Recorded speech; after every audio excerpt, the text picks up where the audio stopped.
Kia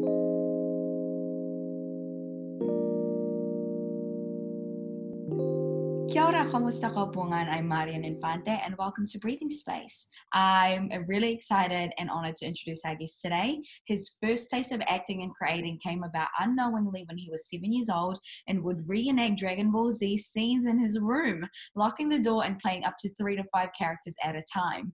He has since unleashed his imagination and energy into being a class clown in college, then years later graduating Unitec's Bachelor in Performing Arts in Screen and Theatre Acting in 2015, and now a proud Filipino-born lifestyle transformation coach and a professional actor. Marwin SIlerio, what an impressive bio, Kuya. Oh, that's awesome. Thanks for having me. I'm It's, happy to be here.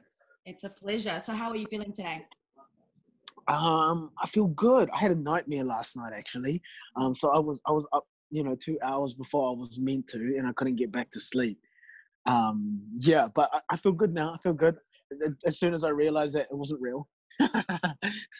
What kind of nightmare? What kind of nightmare was it? Was it you being chased? Was it like some loved ones passing away, or like monsters taking over the world? Like what's a frame? Well, I teach group fitness classes here at the gym, and it was my first class today at 7 a.m. And my nightmare was that I missed it. And I woke up in a rush, and I was like, oh, what is the time? What is the time? And it was 5 a.m. And I teach at 7. And I was like, I can't get back to sleep. My stress is up. My cortisol is up. So I was just like, oh, well, I guess the day starts now.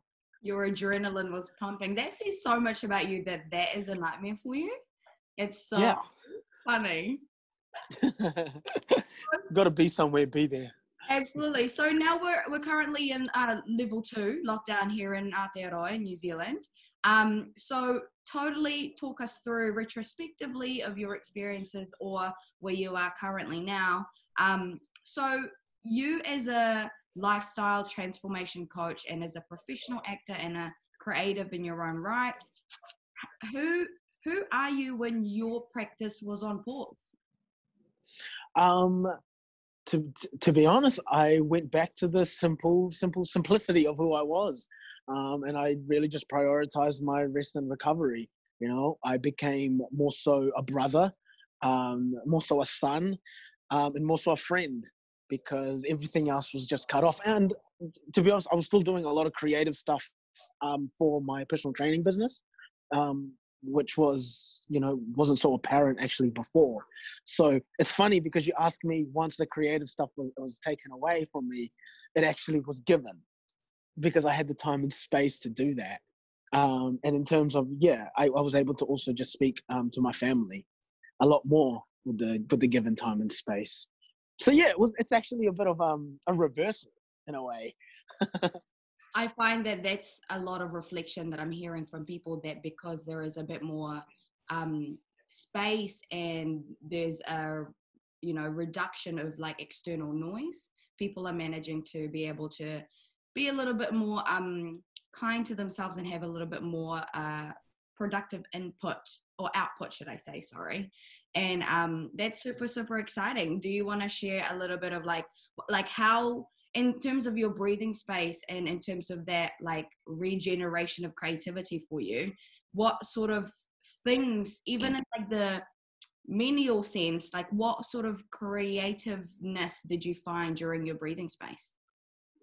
Well, I really enjoy having conversations with people, and I think one of my passions is being able to communicate. So like, for example, I did a lot of interviews. I interviewed a lot of people in my industry. And we just got yarning about real deep topics to also help other people who may be in the same place through lockdown, through their job title, and also just doing a lot of collaboration with you as one of them. Ooh, secret. And also, like, I'm also starting to collaborate with my brother and sister. My sister's 3 years younger than me, but my brother is 15. I never thought that we'd be able to connect on like a working creative basis. So yeah, I'm super stoked. I'm super stoked. I wouldn't have been able to do any of this if I didn't have the clarity and through space and time. Is it also true that you've been doing TikTok with your family over lockdown? That is 100% true. I have been doing TikTok. My sister went all in on it and kept sending me stuff to do.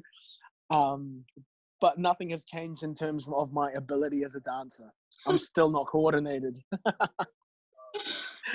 You know, maybe now that you're out of lockdown, maybe, you know, take your dance classes, all of that flexibility classes, if that's a thing. But you pick and choose your battles. that's right. I also, this last question before I let you go, I want to know how has nurturing this breathing space changed who you are? Like, you know, from who you were before lockdown and who you are now, sort of towards the end of the lockdown.